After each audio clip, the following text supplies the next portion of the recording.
Anecdotes for success. Level up with truth, meaning, trade-offs, perspective.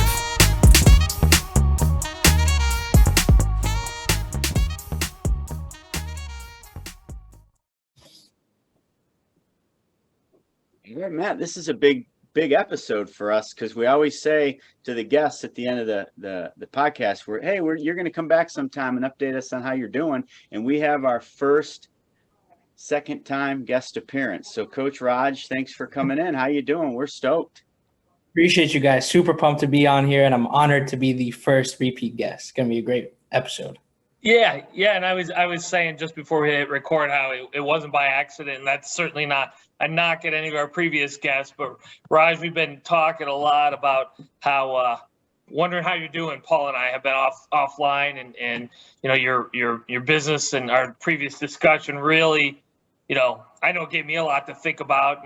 And in fact, I'll tell you right now, my wife and I were coming back from the Adirondacks today, and she asked when our next podcast was, and I said, actually, it's tonight. And I told her it was with you, and I was excited in particular to hear where you are, and where you are physically, and where you are in your business. So definitely thank you for coming back on, man. We certainly appreciate it, and looking for an update for sure. 100%, man. Really appreciate the warm introductions. Yeah, let me give everybody the real generic background version of where we left off with you, and then you correct me where I go wrong, and then you start from there, okay? So Coach Raj, as we like to call him, came to the States, prep school, then played college tennis. Was it Skidmore? Am I right?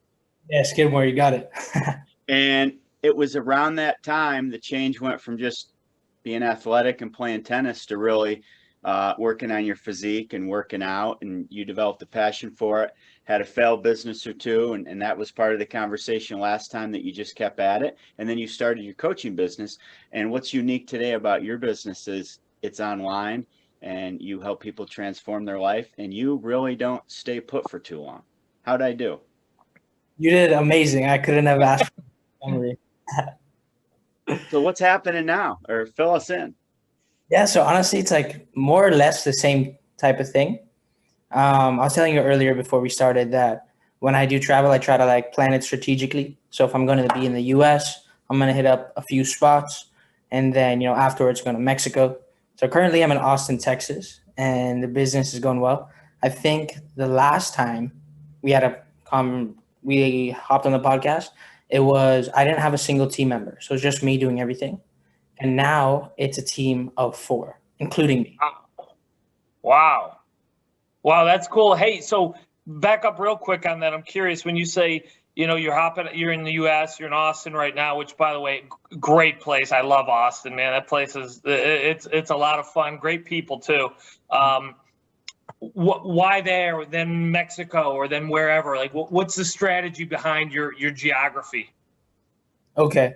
So a lot of it revolves around a few things. So number one, it's the type of place it is. So it's is it a nice place with good weather, with nice gyms, good people, good food, that kind of thing, easy to get around. That's the first thing. And second off, it revolves somewhat around where my girlfriend will be at the time, because I'm in a long distance relationship. And then third is where I know people from business. Right. And I want to if I see 3 people from business live in this certain place, I'm going to want to see that place. Right. And I try to hit up similar locations at the same time. So if I'm in Asia, I would hit up a couple places in Asia. If I'm in the US, I'll go to a couple places in the US, and then also Mexico. Now, is this something you thought 5 years ago, what you'd be doing? I mean, it's just, Raj, it's crazy from the listener standpoint, and I mean crazy in a good way, to think that here you are, a guy who took a passion and pursued it, I would imagine, with tremendous gusto and commitment, because that's my sense with you, and that's generally where success comes from. You are bouncing around the world. I mean that in a strategic way, not a vagabond, but you're bouncing around and you have these different criteria. Some are business, some are personal. Some are just, I imagine, just what do I want to see at this point in my life? To be able to do that, for you to sit there and say that with a straight face, this is what I'm doing and this is how it's for you, it's day to day, I guess. For me, it's mind blowing and talk about motivating, to anybody listen to think that's what you're doing and that's how you're getting to live your life. The number of people who talk about travel because it changes your perspective. And by the way, I'm one of these people. Travel, see the world, meet new people, cultures, all those things. You won't ever be the same if you do that. And I mean that in a very positive way. For you to be able to build a business and do that, whereas the average person, even as certainly when I was, let's say, 20 years ago, let's just say that, or even now where it is a little more possible than it would have been then because of the internet and some of those the power of Zoom and all these things. But for you to be able to do that, it's crazy. It's unbelievable. And it's such a testament to what the kind of life you're leading. And I mean, I don't know you well, but to me, you're a guy, you're a good guy, a guy you meet at a party or through a friend or whatever. You're not, everyone thinks that the people living these great lives are Elon Musk and Mark Zuckerberg and these people that you can't even relate to. Well, that's not true. You're doing it. So that was a long way for me to just say I'm blown away by that. And for all the reasons you stated, personal, et cetera, and to be able to build a business doing that, it should inspire people. Appreciate that, man. I think there's a lot of different factors that people don't see, and partly because I just don't talk about it that much, but that they don't know that went into the equation. Because obviously, like you said, the possibilities today have never existed in the universe, right? In mankind, it's crazy. You have 16-year-old multimillionaires, people making 8 figures off NFTs, all this crazy stuff, right? People were traveling, working from whenever they want. It's insane, and they see people who are achieving some form of success at a relatively young age, right? And that could be discouraging or oh, is it really possible or whatever? And it's you have to realize that it's possible for anyone, literally anyone, but the age may vary when you get there based on so many factors. So for example, for me, the reason I wanted to travel and work online for the last 5 years, even when I was failing businesses, was because I was born and raised in Hong Kong.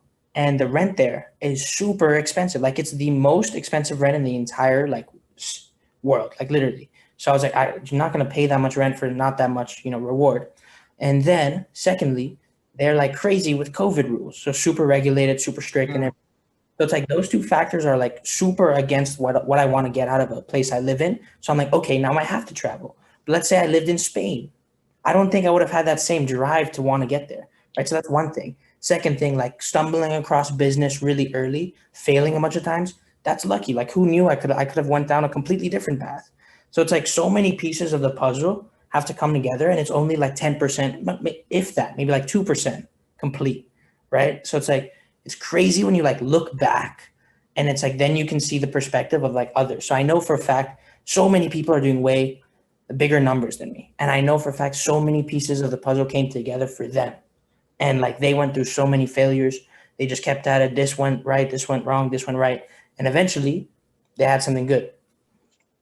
Yeah. You hit on something I think is super important. There are all these external factors and we don't get to control so many of them. Right. And I mean, they're just there, and there's a degree of luck and there's a degree of just how the variables happen to come together. That said, one of the things that I try to discourage myself of ever thinking about is I can only control what I can control, and I gotta go with that. And if I just keep going, I'll get where I want to go. Like you say, it may take way longer than the person next to me who I may envy or whatever. Although that's not usually my personality, but that's certainly out there, right? But I can only control what I can control, so I just got to keep going with that. But what you said is, and there's no, I can't think of one exception of a successful person I've spoken to who didn't say what you just said. I just kind of looked back and went, holy cow, that's crazy. I can't believe it. Like none of us, and I put myself in the category. I do. I've been successful, just putting one foot in front of the other and falling down and getting up. You know, I do feel like I kind of understand the recipe, but it's not foolproof. I mean, it has its. I've failed many times myself, but everyone turns and looks back and goes, what the heck? How the heck did I get here? You know what I mean? You know, I think that is the lesson is keep grinding, keep going, pursue something of meaning, and you will look back most likely someday. And maybe you'll look back and you'll see I'm somewhere I went down a path I couldn't have possibly guessed at.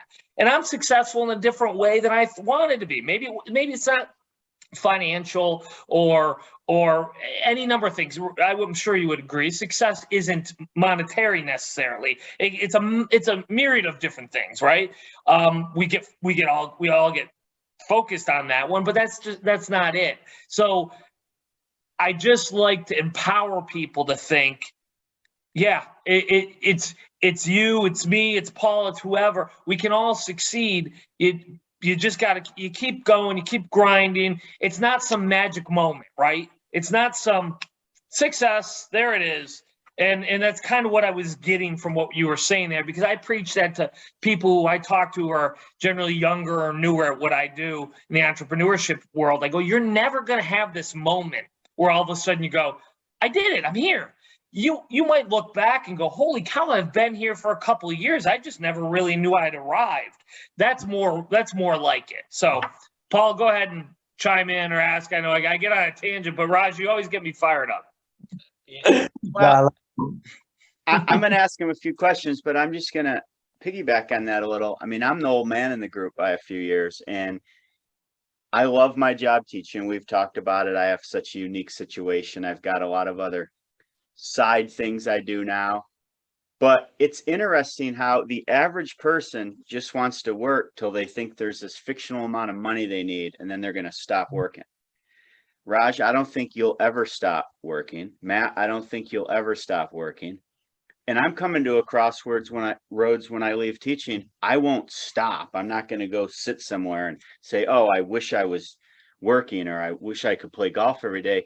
You guys have motivated me, especially because it's just always the next project, the next thing. And when you look back, you're a success, right, Matt? Right, Raj? 100%. I don't think I would stop working, but I'm definitely going to be taking breaks, like longer breaks. Well, maybe I shouldn't use the word work. It's projects, it's passion, it's the next thing, right? Piggybacking. Work makes it seem like it has to always be such a concrete schedule.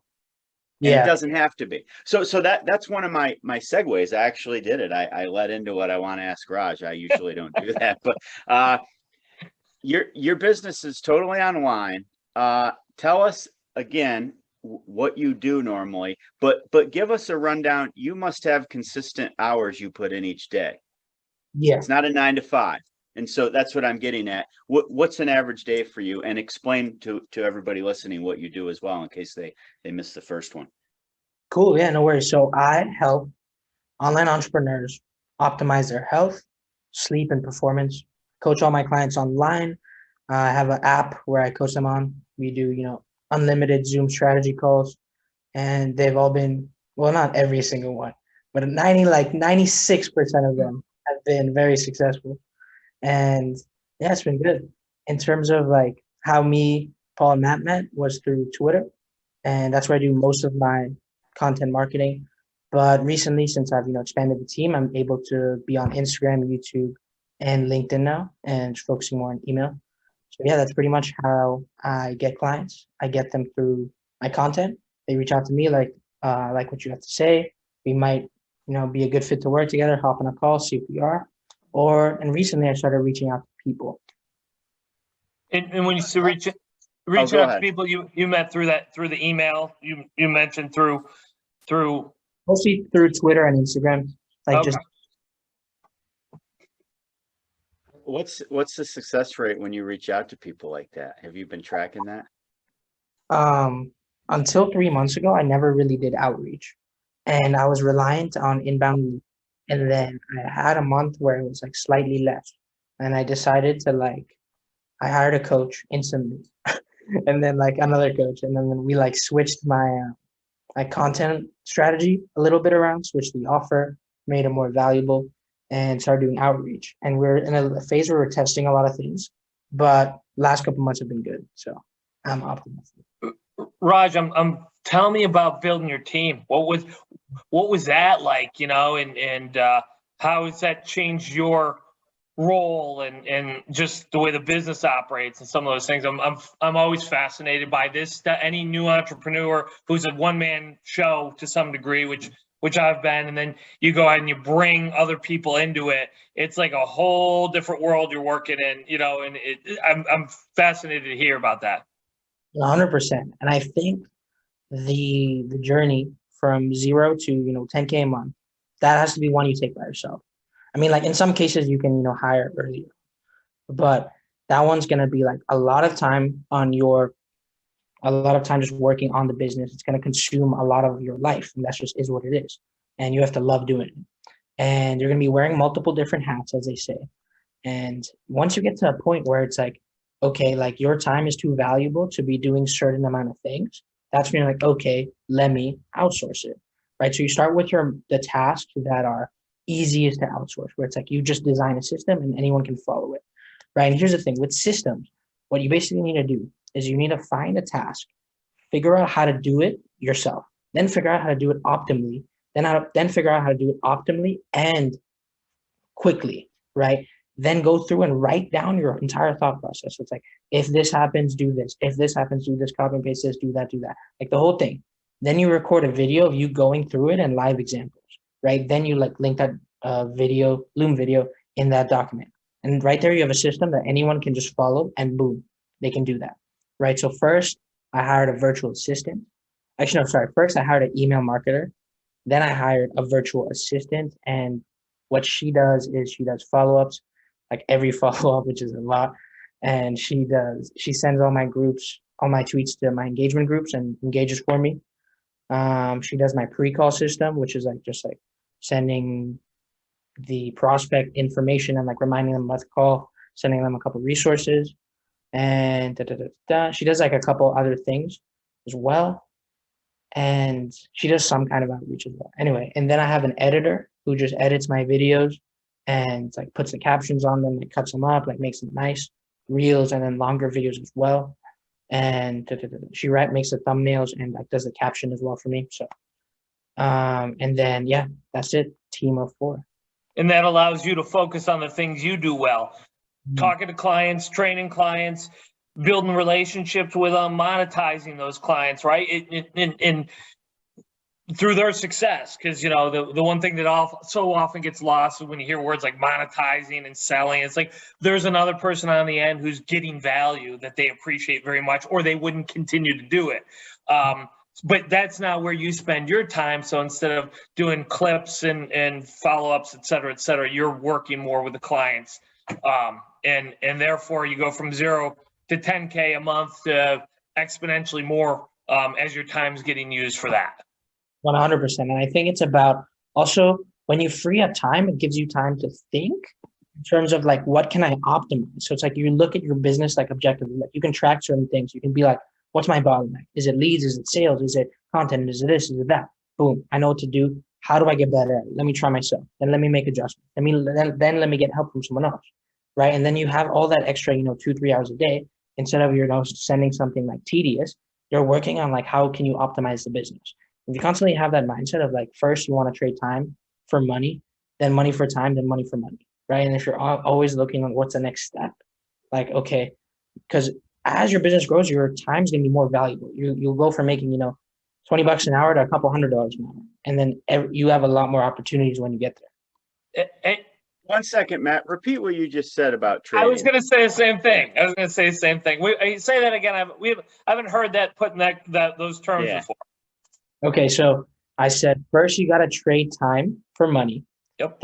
Trade money for time, and then you trade money for money.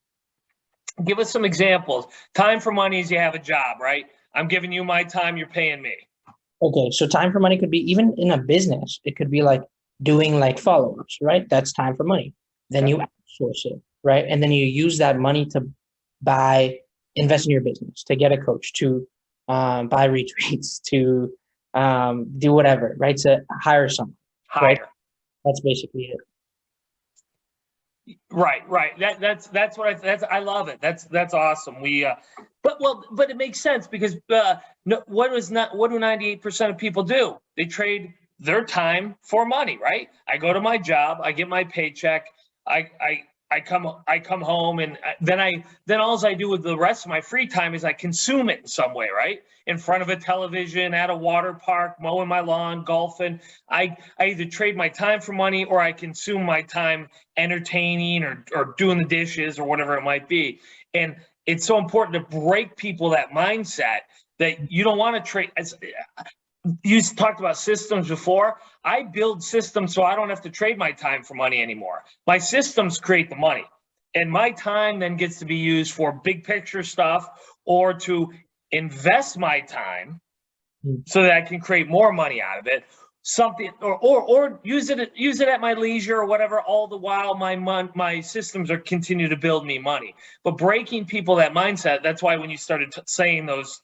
Time for money, money for time, money for money. I was like, whoa! I got to hear this because Raj, so many people they don't know, they fall flat on it. They've never heard any of that stuff, and these things help train people's minds to look at life differently, and it can completely change their future. So that was great, Paul. I can tell you got something to ask, but that was important.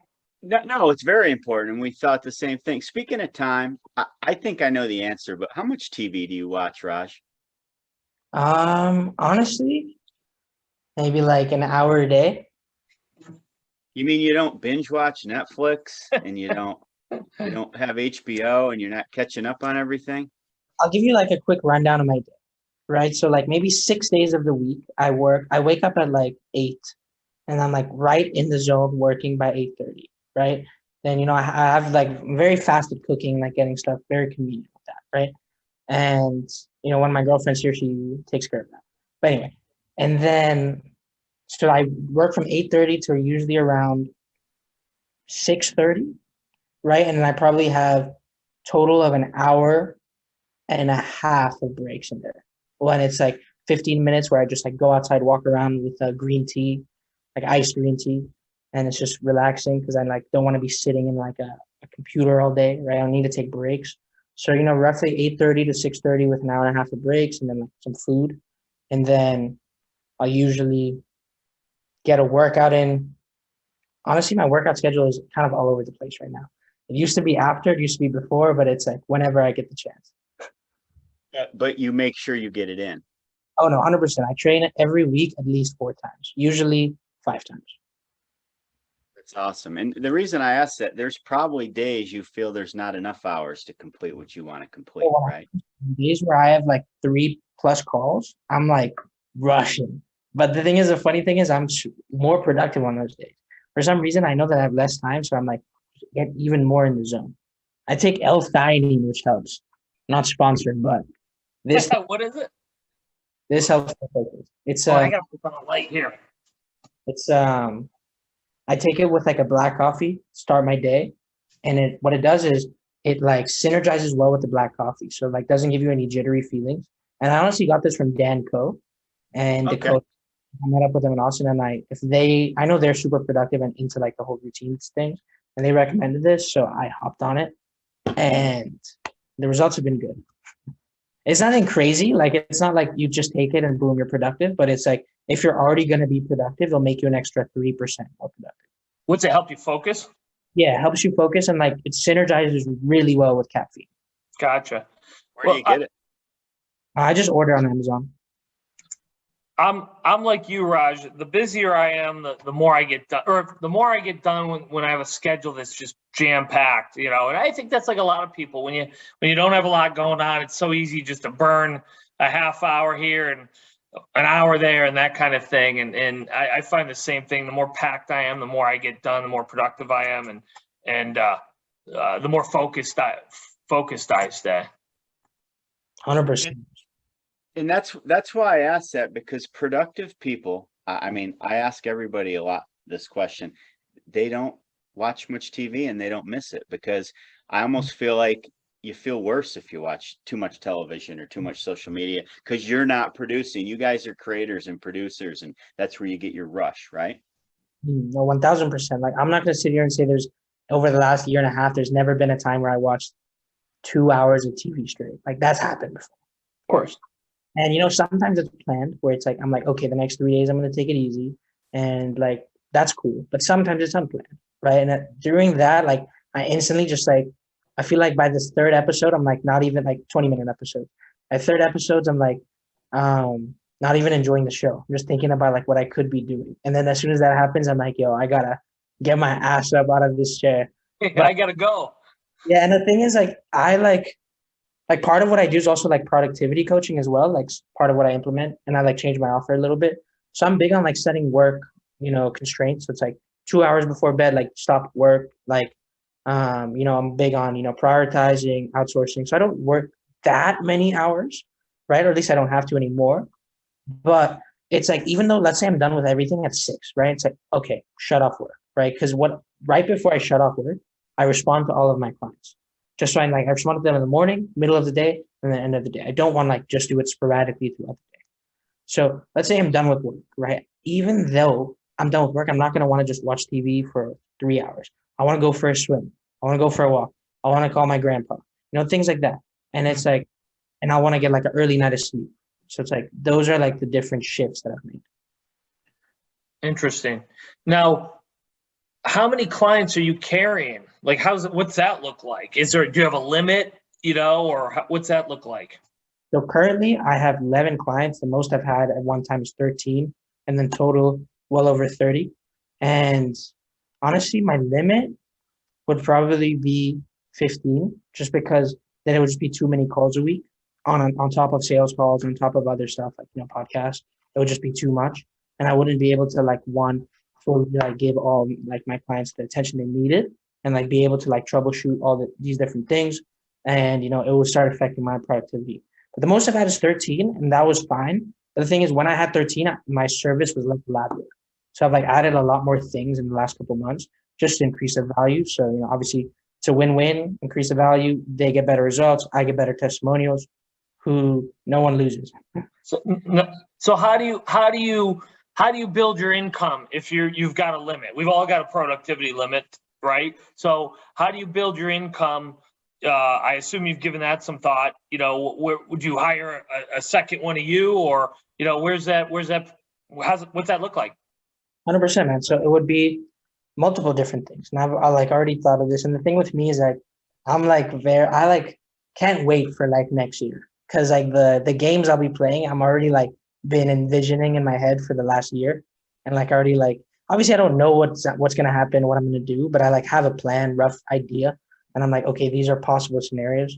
So it's like, and I've already gotten started on some of these things, which is cool. But basically, number one, just deliver more value and increase the price, right? And then by doing that, you don't work with clients who cannot pay that price. You increase the value, there more commitment from them, and you open up space. That's first thing. Second thing, outsource and, just build a better team, right? Third thing is, improve your systems, right? Fourth is introduce additional streams of income, right? And that's something that I already have actually started with. And yeah, I'll tell you guys. So I started coaching other coaches. And this is like very thing is I don't do any marketing towards this. People just reach out to me. So I've had 3 people reach out to me like, listen, man, I've seen you build this. Like, I want your help. Like, how'd you do it? I'm like, cool. Right. So then I helped them. And then my first guy who I worked with, I took him from 0 to 3 clients in a month. And he was like on cloud 9. He was like, what the hell just happened? Wow. That's awesome. I mean, the fact that you had right off the top, you know exactly where the future revenue comes from, how to increase it without adding more time to your workday. Because that's just that. Now I had to do that at a certain point in my life. I just had to work more. I was, and that was one of the things that got me ahead. Was I was a 60, 70 hour a week person for a solid 20 years of my life. So you do the math on that. If everyone else is working 40, Raj, and I'm working 70, You got him. I got him, right? I mean, like it or not, it puts you, in fact, it exponentially puts you there too. Here's a way I look at it, right? Because you're spending 70 hours a week working, right? Making a set amount per hour. And that amount is probably likely than more per hour than people working 40 hours a week.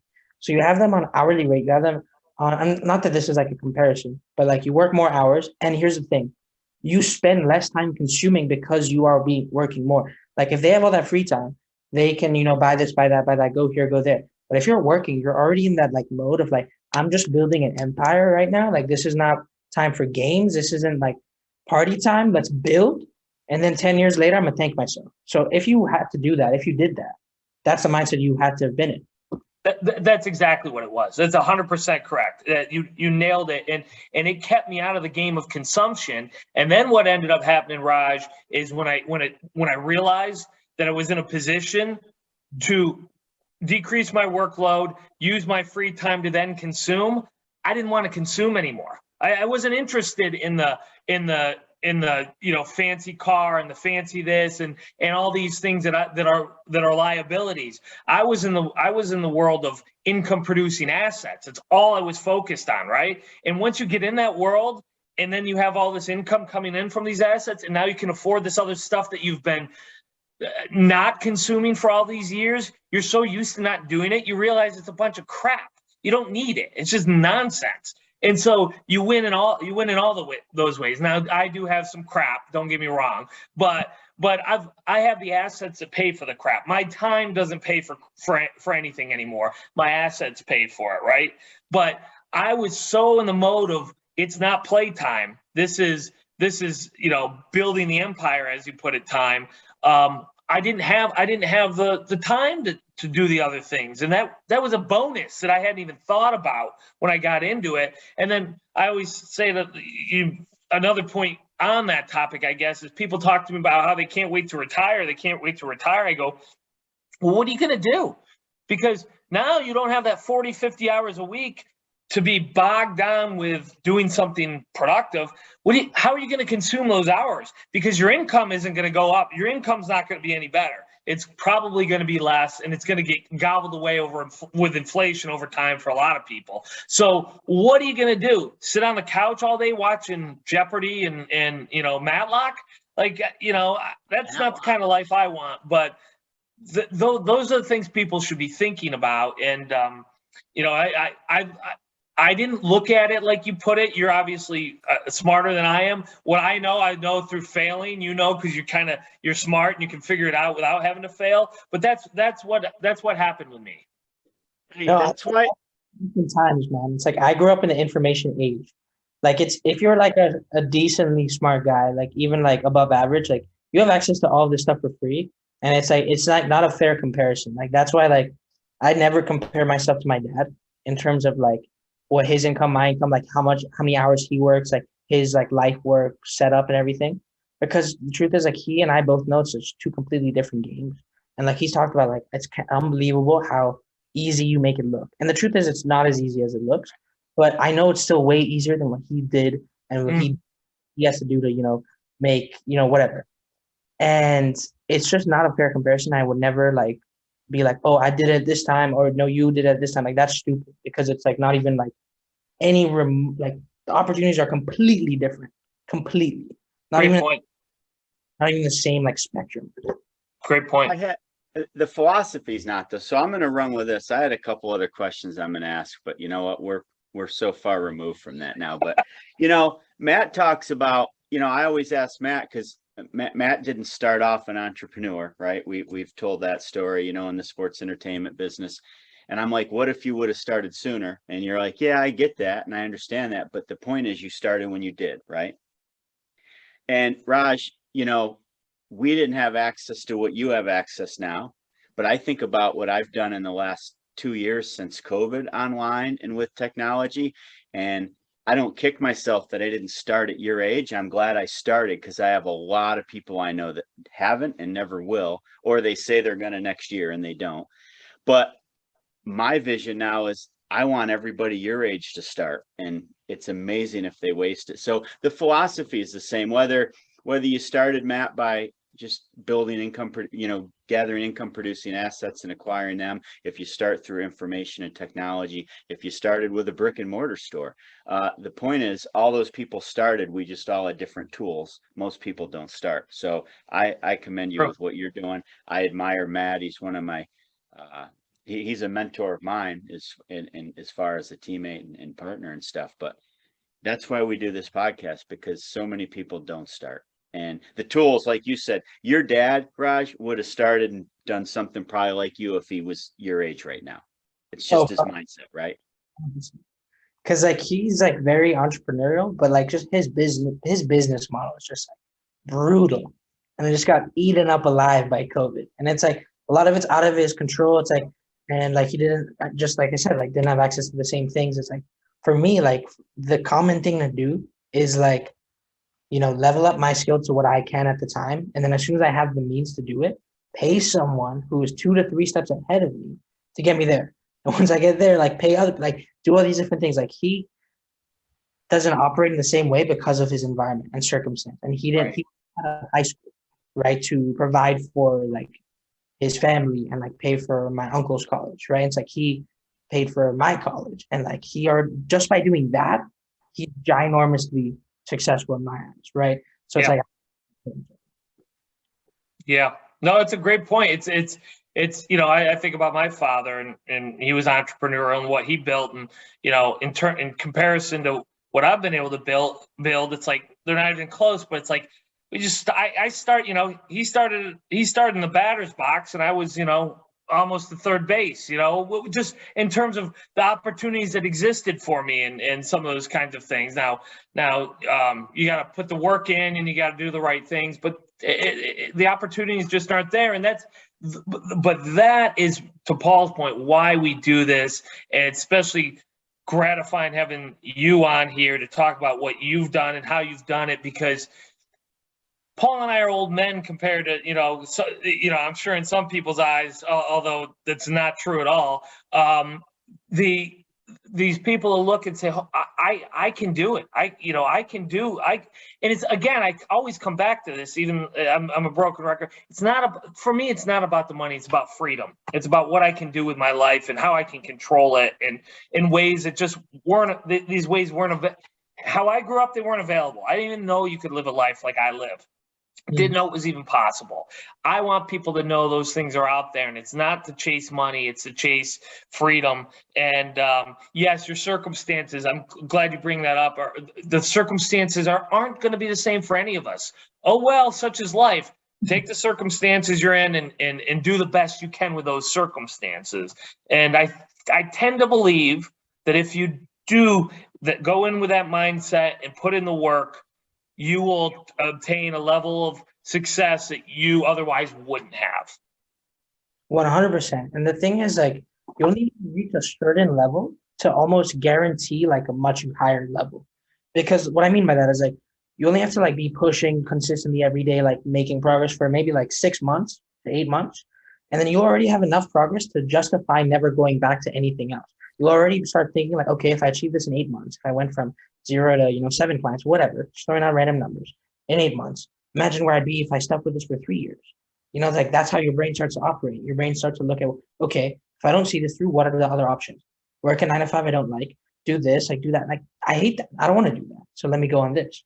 So it's not as, you don't have to go like think about like the end goal. Like, oh, I want to make 50K a month doing this. I see this guy doing that. No, you just have to make 3K a month. You can do that. You can make 50K a month. So yeah, I agree. I agree wholeheartedly. Absolutely. It's a mindset. Go ahead.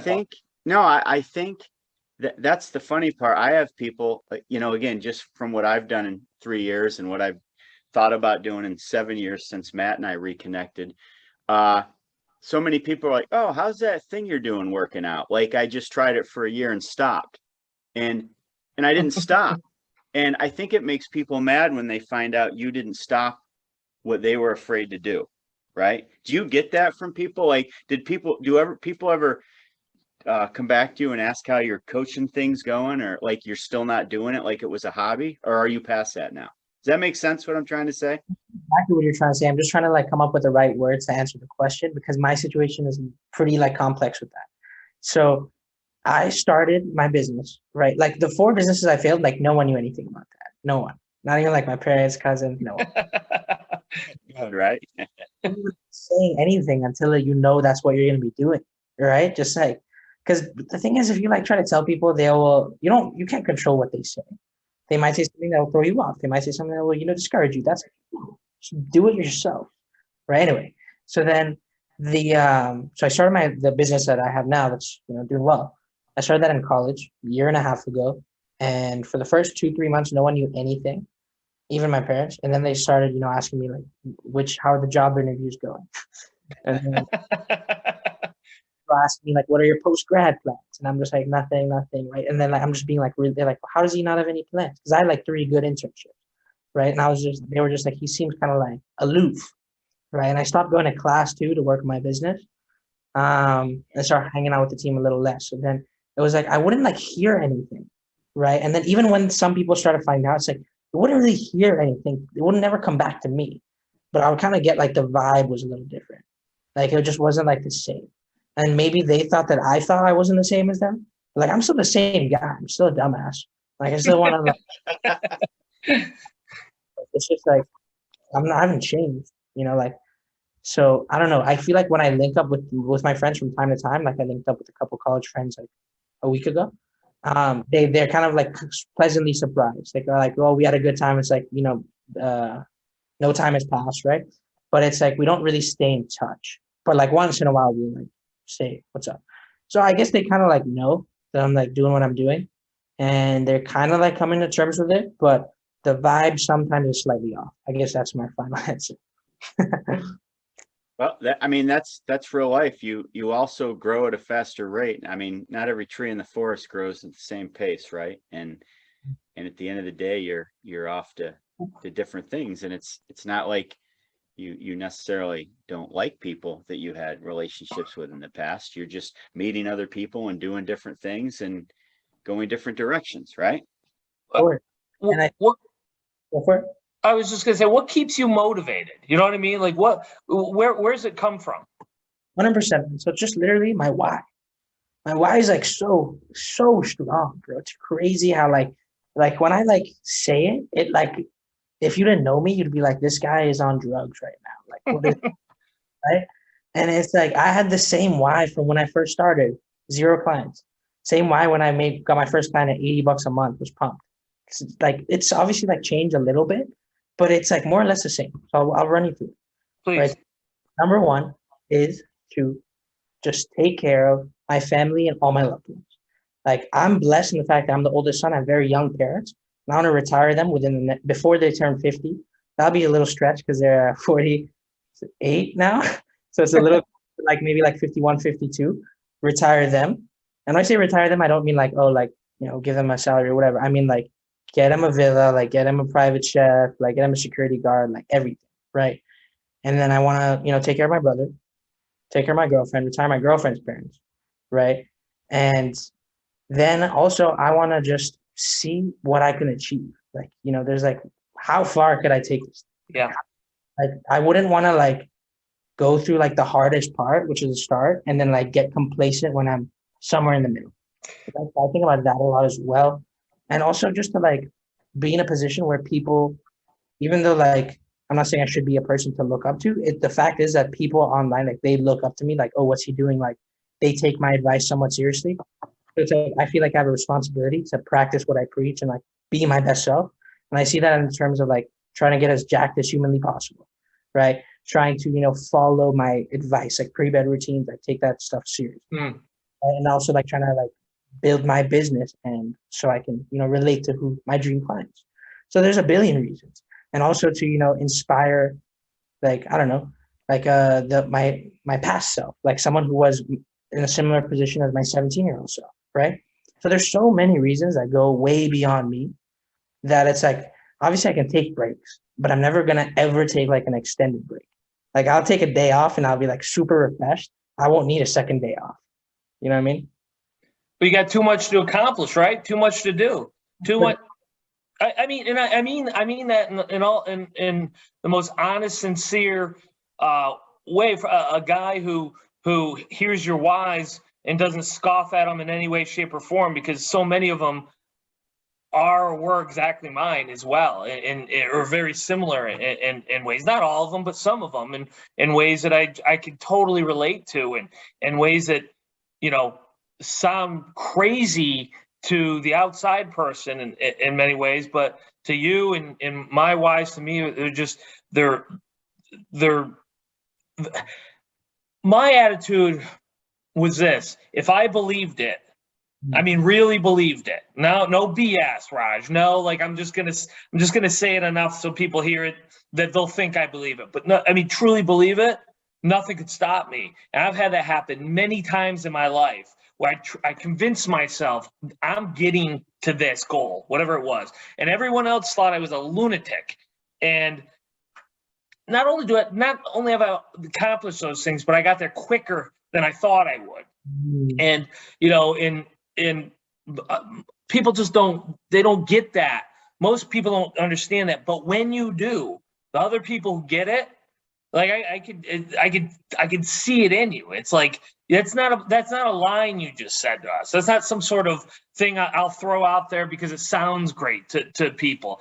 It's a belief system, and that is what makes you work 80 hours a week if you have to, and not because you have to, because you're on your way to something that's bigger and matters and important, and nobody's saying you're going to get fired if you don't complete the project or this or that. You're doing it because it's for you and the things that matter to you. And when that's going on in your head and that's pushing you, there's just nothing that can get in your way. I love the word that you said, convince. Like, as soon as you said that, I was like, I have to bring that up. Because the thing is, like, if you look back, right, even though, like, I'm still, early days, right? But even if you look, you still have to have some sort of, like, you have to have delusional belief at the very start. And then it becomes somewhat justifiable, right? So it's like, at the start when you have zero results, let's say you want to lose weight. Let's say you're overweight in the last 20 years, you've been binge eating, you have all these different things going on. At that point, if you say, I want to get a six-pack in 2 years, it's clearly possible. 2 years. I'm not saying, 3 months. But it's clearly possible, right? You hire a coach, show up every day. But there's no reason to believe that it's possible because none of your previous actions have lined up with that, right? The character traits aren't there. So at the start, it has to be delusional. It doesn't sound stupid to anyone else. You're not doing it right? And then over time, you acquire evidence that supports your delusional belief. And you're like, oh, see, because of that, I can do this. I did this, so I could do this. If this worked for that, then this could work for this. And then you're like, okay, and then you achieve a little more. And then now you have more evidence to back up the big thing. And then you're like, okay, look, I achieved this in a year. I don't want to be doing anything else for the next 10 years. Let me 10x the results of this, but then add a little exponential. That's crazy, right? So it's like if you have a big enough like time frame where you want to achieve goals, everything's super realistic. I agree. I love how you said. I love your example and how you say it because it's a good. I like the workout one, that the six-pack or whatever, because people can relate to it. But it is a belief that you can do it. And what I leave out of my story, because I do tell a similar story, is the evidence that you talked about. There's evidence here that boom, this is working, and there's these little nuggets of whether it's your bank account or your weight loss or whatever happens to be in the area that they do keep you convinced. I mean, it's convinced that you're going to accomplish it. But I like the way you explain it. But I'm glad you agree with me because I just don't see it any other. I don't see it any other way. It's how it's always worked for me. There's no other way. The thing is, like, you realize like these things are like factual when a lot of other people who are like 3 steps ahead of you agree, and that's really like reassuring because it's like, okay, I'm on the right path. You know what I mean? That's why I love to read so much. I love to read successful people's books or books about them. It's one of the things that really got me on the path that I wanted to be on, was looking and saying, these people weren't any more special than me. They're just regular people, but they were doing these things, all they were doing is following a certain path. And it made me realize that they weren't these gods that I thought they were. You know, when you see them on TV or see them on Facebook or Twitter or whatever, you realize, oh, these were just real people doing things that I wasn't willing to do. You know, I wanted a shortcut like everybody else. And then that convinced me. Is the teacher, I'm going to give everybody the Cliff Notes version of what you guys just said, okay? Please. And I got to have it approved by Raj because I'm going to tweet at him after this podcast. So there's more to make a change in life or to go a direction. There's more than just taking action because you have no past precedent of ever taking that action, right? So you have to convince yourself and believe in yourself almost to the point of it being delusional because it's never happened. Once you keep doing that with the action, all of a sudden you start having a little bit of evidence and precedence that it's happened. So now you can fall back on that during hard times. And then over time, it just becomes the way you've always done it. And you almost don't remember any other way. Did I get that right? Couldn't have said any better, man. Now that's more than 100 and whatever characters. So I'll have to refine it a little. And I'm not writing some big thread. Matt doesn't even know what that means, but no, You said that well. No, well, I get everybody's just like, take action, start today. And I always have trouble with that. But you two, just listening to you two, it's like, that's why the New Year's resolutions stop. That's why the gym memberships go unused, because you have to believe it without doubt. I mean, but how? I mean, you guys had a great conversation. The more I talk, I'm ruining it. So very, very like insightful there. And, you know, people just say, like, take action or do this, right, or 3 steps. And I'm guilty of that, too. Like, Me too. All the time. But here's the thing. What are the platforms that are doing well right now? Short form platforms, Twitter, YouTube Shorts, TikTok, Instagram Reels.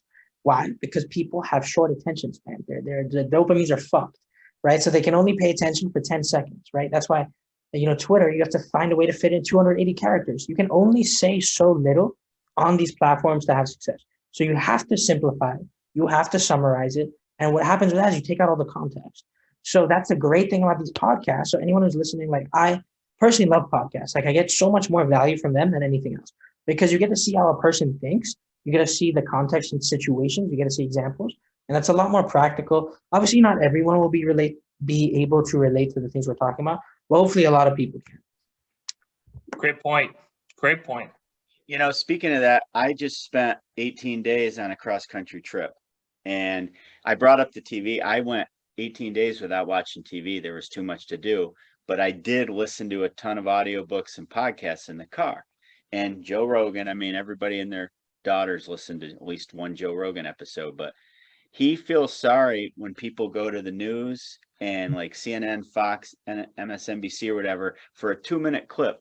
And you're trying to understand what someone's thinking in 2-3 minutes, where if you'd actually, with an open mind, listen to that person in a podcast, you're going to dive deep and know exactly who someone is. And maybe that'll be the future. I don't know. I hope, right? I hope. I don't really know. I'm hoping because that'd be awesome because I definitely want to start my own podcast. And I just think podcasts are great. Obviously going to come on, be the first ever 3-time guest. Absolutely. I was gonna end with that. Crap. All right. Well, it's out there. It's out there. You'll be the first 3-peat guy. The first 3-peat guy from 3 different time zones too. Ooh, okay, so I'm not in Texas or Central Time Zone or Panama because I remember the first time I was in Panama. Is that I couldn't remember? Okay. That's too cool. Yeah, I thought Hong Kong for some reason. I don't know. Hong Kong, like I'm blessed that I woke up there, so I'm able to like appreciate all these cool places. we got to wrap it up. So I want to ask you a question. Any closing thoughts, Matt, before I ask Raj the final question? No. We got a great conversation. I'm just thrilled you're here and look forward to the next conversation with you. But no, not at all. We've had great things. Go ahead, Paul.